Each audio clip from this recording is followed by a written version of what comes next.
സങ്കീർത്തനം 11. നീതിമാന്റെ ആശ്രയം. ഞാൻ കർത്താവിൽ അഭയം തേടുന്നു.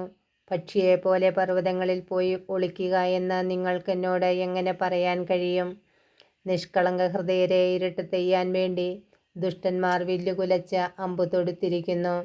അടിത്തറ തകർന്നാൽ നീതിമാൻ എന്തു ചെയ്യും? കർത്താവ് തൻ്റെ വിശുദ്ധ മന്ദിരത്തിലുണ്ട്. അവിടുത്തെ സിംഹാസനം സ്വർഗത്തിലാണ്.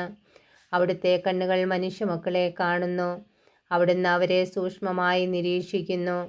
കർത്താവ് നീതിമാനെയും ദുഷ്ടനെയും പരിശോധിക്കുന്നു. അക്രമം ഇഷ്ടപ്പെടുന്നവനെ അവിടുന്ന് വെറുക്കുന്നു. ദുഷ്ടരുടെ മേൽ അവിടുന്ന് തീക്കനലും ഗന്ധകവും വർഷിക്കും. അവരുടെ പാനപാത്രം നിറയെ ഉഷ്ണക്കാറ്റായിരിക്കും. കർത്താവ് നീതിമാനാണ്. അവിടുന്ന് നീതിയുക്തമായ പ്രവൃത്തികൾ ഇഷ്ടപ്പെടുന്നു. പരമാർത്ഥ ഹൃദയർ അവിടുത്തെ മുഖം ദർശിക്കും.